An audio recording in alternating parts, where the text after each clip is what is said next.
He was born into poverty in Guelph, Ontario, Canada. He dropped out of high school after just a few months. By his early 20s, he owed over $6,000 in debt, a staggering sum for a young man with no education, no skills, and no clear future. The people around him had already made their quiet judgments.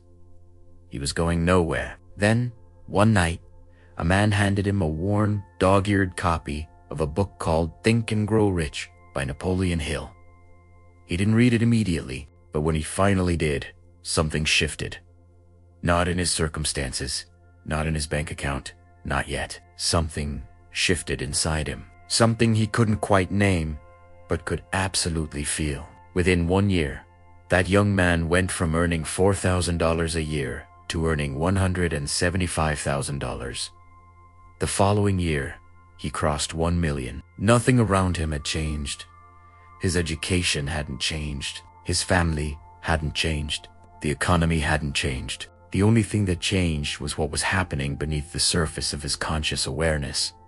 In the vast, invisible engine that drives every thought, every habit, every result a person will ever produce in their lifetime. That young man's name was Bob Proctor, and for the next 5 decades, he devoted his entire life to understanding one single question.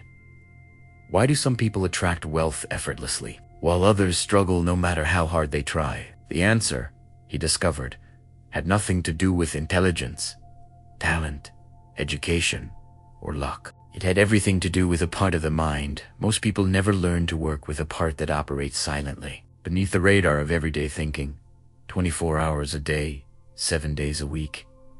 It is called the subconscious mind, and in this video, you are going to learn exactly how Bob Proctor believed.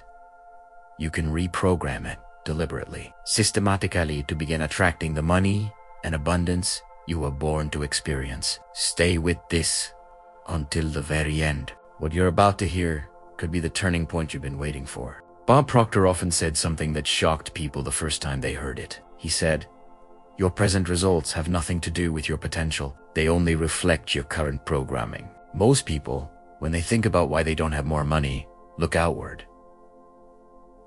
They blame the economy. They blame their boss, their upbringing, their education, the government, or simply bad luck. And while those forces are real, Bob Proctor spent decades explaining why they are almost entirely irrelevant to whether or not a person becomes wealthy. Because the true source of every financial result in your life is not outside you. It is inside you, embedded in the subconscious programs you are running right now. Whether you know it or not, the subconscious mind is not a metaphor. It is a real, functioning system that governs the vast majority of human behavior. Scientists estimate that over 95% of our actions, reactions, and decisions arise not from conscious, deliberate thought, but from deeply embedded programs formed in early childhood and reinforced over a lifetime of repetition. These programs determine how you feel about money, how much you believe you deserve, how hard you unconsciously self-sabotage when success starts to arrive, and how quickly you return to financial patterns that feel familiar, even when those patterns are painful. Bob Proctor learned this not in a university, but through direct experience. He studied the works of Napoleon Hill, Wallace D. Wattles, Thomas Troward, and dozens of other thinkers who had cracked the code of the mind-money connection long before modern neuroscience caught up. He synthesized their teachings, tested them on himself, and then spent 50 years teaching them to millions of people around the world. What emerged was a clear, repeatable framework, a method, not a get-rich-quick scheme, but a deep, intentional process for identifying the subconscious beliefs that are limiting your income and replacing them with new beliefs that open the door to wealth. In this video, we are going to walk through that framework chapter by chapter. You will learn how the subconscious mind was programmed in the first place, why those programs are so difficult to change, and most importantly, the exact strategies Bob Proctor recommended to begin installing a new financial identity from the inside out. Whether you are starting from zero or looking to break through a financial ceiling you've been hitting for years, these principles apply. They worked for Bob Proctor. They have worked for countless others, and they can work for you. But only if you are willing to go beneath the surface of your thinking and do the inner work that most people never attempt. Let's begin. Bob Proctor often began his seminars with a simple but profound statement. You have two minds, and most people only know how to use one of them. Understanding the distinction between these two minds is not merely interesting. It is the foundation upon which every other principle in this video rests. The conscious mind is the part of you that is reading or listening right now. It is your analytical, rational, reasoning faculty. It can accept or reject ideas. It can evaluate, compare, and make deliberate decisions. When you consciously choose to save money or invest in a course, that decision originates in your conscious mind. The subconscious mind, by contrast, does not reason. It does not evaluate. It does not distinguish between what is real and what is imagined. It simply accepts and acts upon whatever is impressed upon it repeatedly and emotionally. It is, in Proctor's words, a goal-achieving machine, but it can only work toward the goals that have been programmed into it. The subconscious mind controls your heartbeat, your breathing, your digestion. You don't consciously think about these functions. They run automatically. In the same way, your financial behaviors, spending patterns, earning habits, and relationship with money run on automatic subconscious programs, most of which you've never consciously examined. Here is the critical insight Bob Proctor returned to again and again.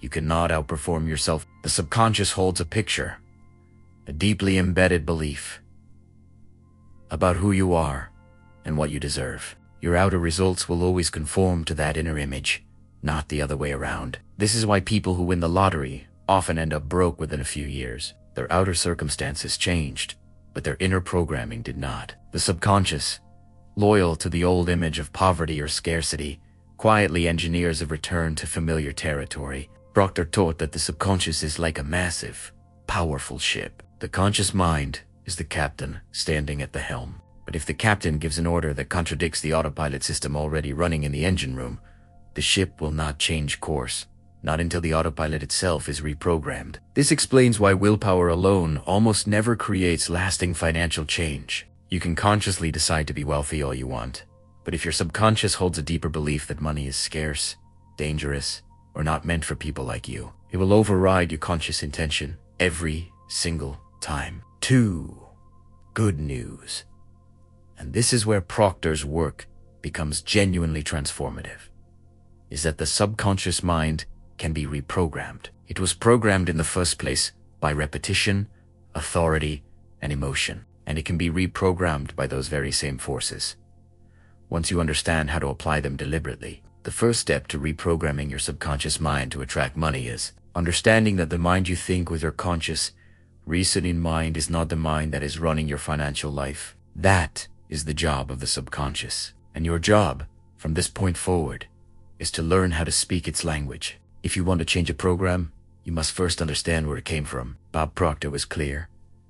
The subconscious programs that govern your financial life were almost certainly installed before you were 7 years old, and you had absolutely no say in what was written there. In the first 7 years of life, the human brain operates predominantly in a low-frequency brainwave state called theta. In this state, the mind is extraordinarily open and absorbent, functioning much like a sponge, or, more precisely, like a hypnotic subject. Every experience, every repeated phrase, every emotional message absorbed during this period goes straight into the subconscious without filtering. This means that if, as a child, you repeatedly heard phrases like, "We can't afford that," "Money doesn't grow on trees," "Rich people are greedy," or "We're just not the kind of people who get ahead," those statements were not merely words. They were commands. They were written directly onto the hard drive of your subconscious as absolute truths about reality. And it wasn't only what was said, it was what was felt. If you watched your parents argue about money, if you saw your mother's face tighten with worry when bills arrived, if your father wore the look of a man defeated by financial struggle, those emotional imprints went in just as deeply as any spoken word. Bob Proctor called these early impressions paradigms. A paradigm is a multitude of habits, a cluster of beliefs, assumptions, and automatic behaviors that form the lens through which you experience and respond to the world. Your paradigm around money is essentially your subconscious financial identity. Here is what makes paradigms so insidious. They feel like you. They don't feel like programs. They feel like truth. When you believe deep down that money is hard to come by, that feeling doesn't present itself as a childhood imprint. It presents itself as obvious reality. That's just how life is. That's just how things work. It never occurs. To most people, that what they call reality is simply the projection of an old, unexamined program. Beyond childhood, paradigms are also reinforced throughout life by the environment, by peer groups, by media, and by the stories we tell ourselves about our past failures. Every time you've tried to make more money and failed, your subconscious filed that experience away as evidence that trying is pointless, and it uses that evidence to justify maintaining the status quo. Proctor often pointed out that paradigms are also contagious. The people you spend the most time with are constantly reinforcing or challenging your financial paradigm. If everyone around you believes that wealth is for other people, your subconscious receives that message as confirmation thousands of times each year. Understanding the origin of your money programs is liberating, not discouraging. It means your financial situation is not a reflection of your worth, your intelligence, or your destiny. It is a reflection of programs that were installed without your consent. Programs that can be changed. The work of changing them begins with awareness. You cannot rewrite a program you don't know you're running. Before moving forward, take a moment to ask yourself, what did I hear, see, and feel about money? Before the age of 7, what were the unspoken rules about wealth in my household? The answers to those questions are the blueprint of the financial reality you are living today. Bob Proctor built much of his teaching on a principle that most conventional financial advisors never mention: the law of vibration. He believed it was, in fact, the primary law of the universe, even more fundamental than the better-known law of attraction, which he described as a secondary law that operates through vibration. Everything in the universe, at its most fundamental level, is energy in motion. This is not mysticism, it is quantum physics. Every atom is vibrating. Every thought you think produces a measurable electrical impulse in your brain. Every emotion generates a specific chemical and electromagnetic signature in your body. You are, at all times, broadcasting a particular frequency. Proctor taught that money, like everything else, is energy. It is not a physical thing in its essence. It is a symbol of value in exchange, and it flows toward frequencies that are harmonically matched to it. This is why wealthy people seem to attract more wealth effortlessly, while people in financial struggle seem to attract more struggle. They are broadcasting frequencies that match their dominant beliefs. Your subconscious programming determines your habitual vibration.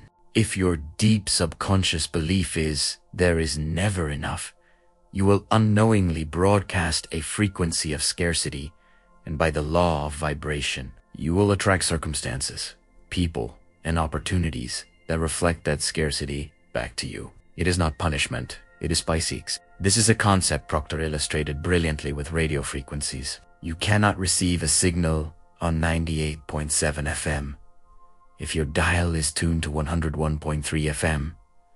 The signal exists, but you are simply not tuned to receive it.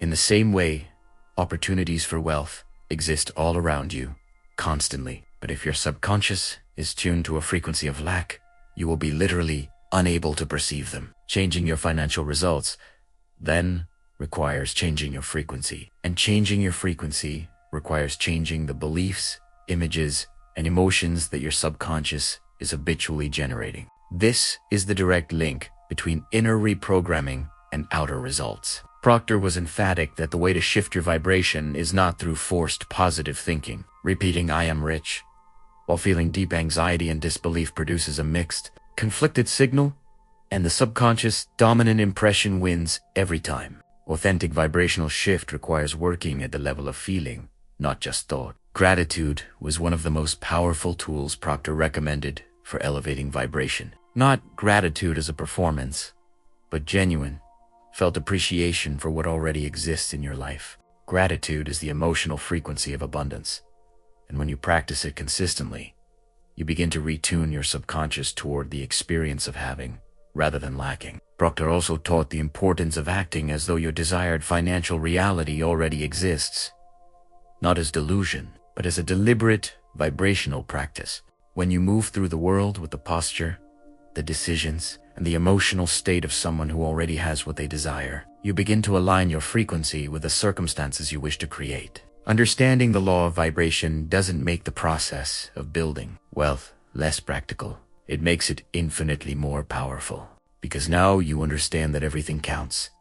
The thoughts you think in the shower, the stories you tell your friends, the emotions you rehearse before bed. Every one of them is either raising or lowering your financial frequency, moment by moment. One of the most direct techniques Bob Proctor borrowed from Napoleon Hill and taught for decades is the practice of the definite chief aim. This is not simply goal, it is a specific, deliberate method of impressing a financial goal so deeply onto the subconscious that it becomes the dominant operating instruction of your inner programming. Proctor was very specific about what a definite chief aim is not. It is not a wish. It is not a vague desire like I want to make more money. It is a precise, written, emotionally charged declaration of a specific financial outcome that you are committed to achieving by a specific date. The specificity is not merely motivational. It is neurological. The subconscious responds to clarity and definition. Vagueness produces vague results. The practice begins with writing down your goal in clear, present tense, positive language. Not, I want to earn $100,000. But I am so happy and grateful now that money comes to me in increasing quantities, through multiple sources on a continuous basis, or a specific version thereof. The present tense is critical because the subconscious only operates in the present moment. Bob Proctor recommended reading your written goal aloud, twice a day, once in the morning, and once before bed. These are the two periods when the conscious mind is most relaxed and the subconscious is most receptive to new impressions. At these moments, the door between the conscious and subconscious stands slightly ajar, and new programming can slip through. But reading the words mechanically is not enough. Proctor was insistent on this point. The goal must be read with feeling, with the genuine emotional experience of already having achieved it. Emotion is the accelerant. It is the carrier wave that drives the new idea deep into the subconscious tissue. Without emotion, words are merely words. With emotion, they become commands. He also recommended a complementary practice, writing the goal by hand each day. The act of physically writing engages the nervous system in a way that typing does not. It deepens the impression. Over time, as this practice is maintained, the subconscious begins to accept the written goal not as fantasy, but as the current reality it is meant to serve. Proctor often described what happens when a goal is truly locked into the subconscious. The mind begins to work on it automatically, without effort. Ideas arise in the shower. Solutions appear in dreams. You begin to notice opportunities and people that were always there but invisible to you before. This is not magic. It is the reticular activating system of the brain filtering reality through the lens of the new subconscious command. The size of the goal matters, too. Proctor was famous for encouraging people to set goals that feel genuinely beyond their current paradigm. Not incrementally bigger, but wildly bigger. A goal that doesn't frighten you a little, he said, is not a goal. It's a task. A truly transformative goal creates a productive tension between where you are and where you intend to be. And that tension is the creative fuel for change. It is important to understand that you do not need to know how the goal will be achieved when you first write it down. In fact, Proctor warned against waiting for the how before committing to the goal. The how is the subconscious mind's job. Your job is to hold the what with absolute clarity and emotional conviction. The path will reveal itself in proportion to your commitment. The definite chief aim is not a passive exercise. It is an activity daily act of reprogramming. Every time you read your goal with feeling, you are layering a new impression over the old scarcity programs. Every day you practice, the new pattern grows stronger. Every day you skip, the old pattern reasserts itself. Consistency is everything.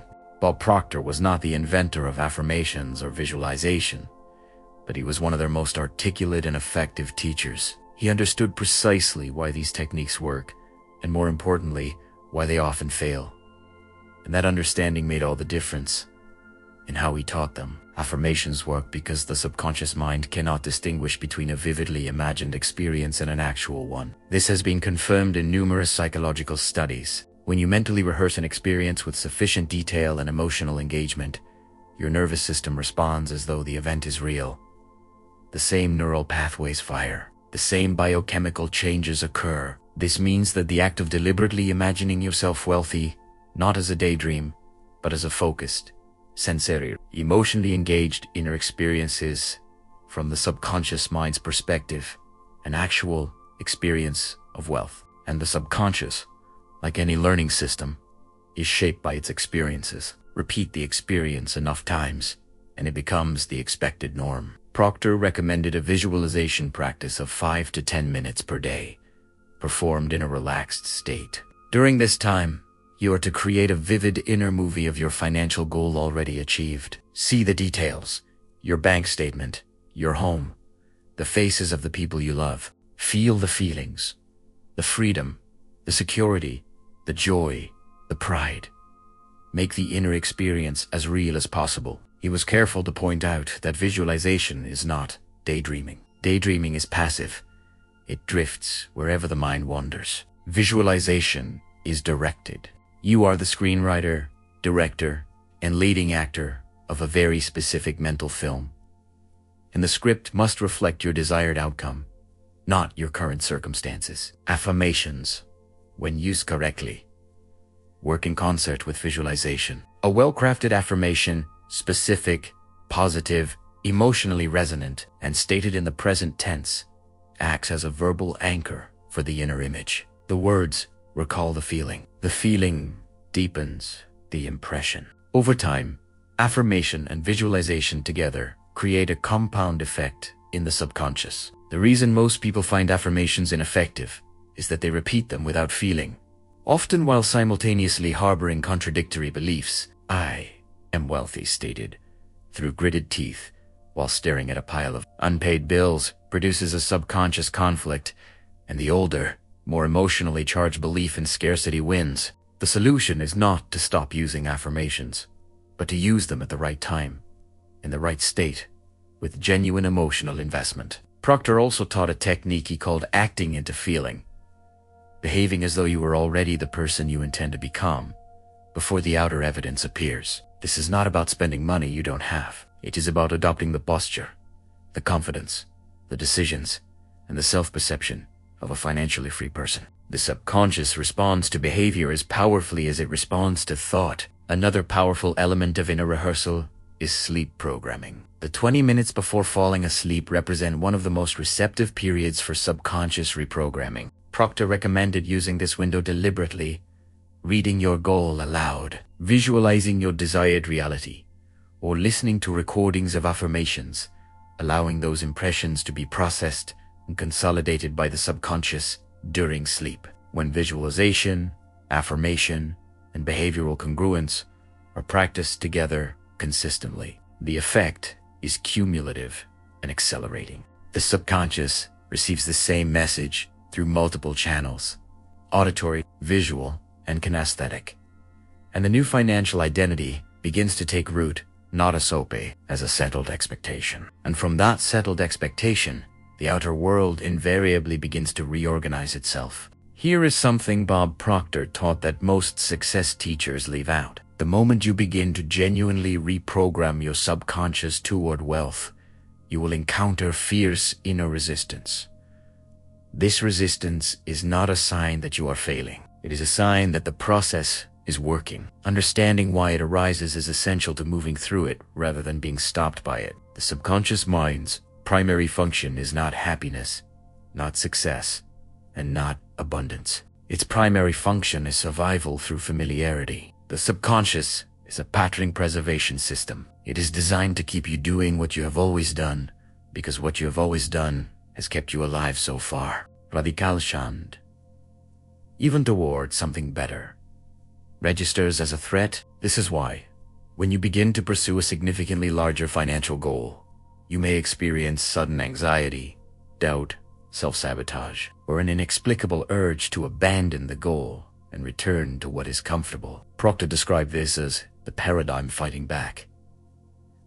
It is the old programming defending its territory. The manifestations of paradigm resistance are often subtle. You might find yourself procrastinating on income-producing activities. You might unconsciously spend money as soon as it arrives, preventing accumulation. You might begin to question your goal, telling yourself it was unrealistic all along. You might suddenly feel unworthy, as though wanting more is selfish or arrogant. Proctor was unflinching about this.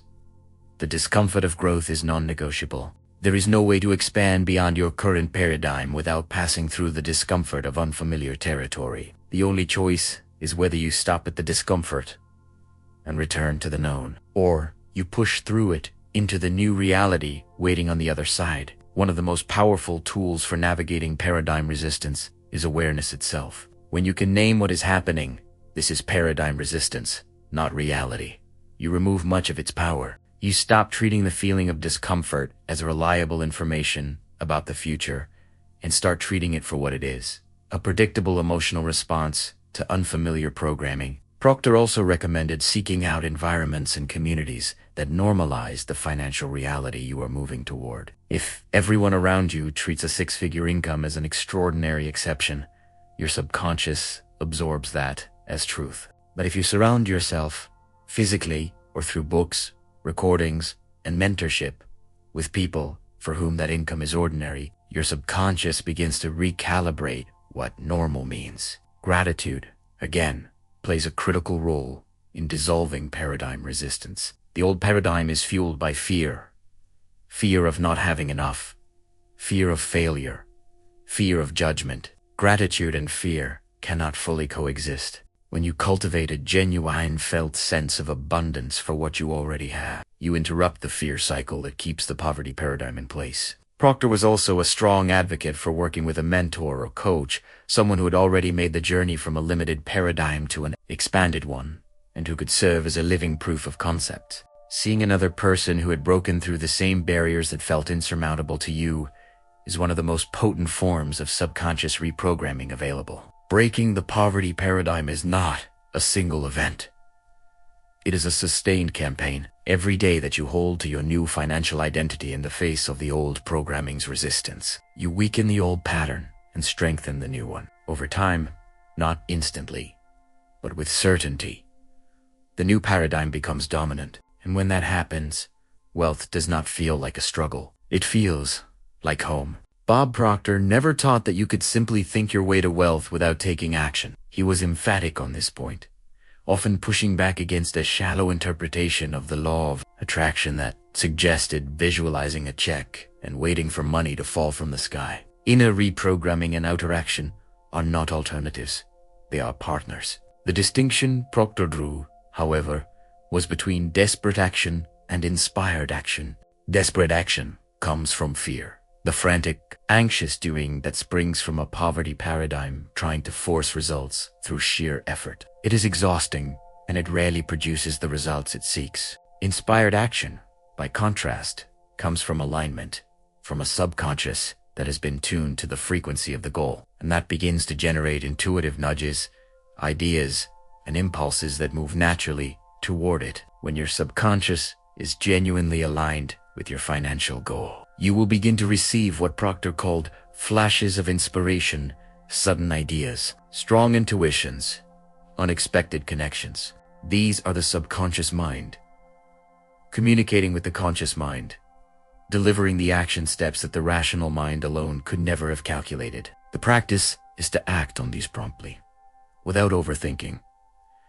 This is not a passive process. It requires courage. The ideas that arise from an aligned subconscious often seem impractical, unconventional, or even frightening to the logical mind. They may point toward a conversation you've been avoiding, a risk you've been reluctant to take, or a completely new direction you hadn't considered. Following them requires trusting a faculty deeper than logic. Proctor was also a powerful teacher on the subject of service. He consistently emphasized that money is the reward for service, for providing value to other people. The question he encouraged every person to ask was not how do I get more money, but how can I provide more value? The subconscious, when programmed with an abundance mentality, naturally orients toward creative contribution, and contribution, sustained over time, produces wealth. He taught that a reprogrammed subconscious will also transform your relationship with money management. People with a poverty paradigm often avoid looking at their finances because the feelings they trigger are too uncomfortable.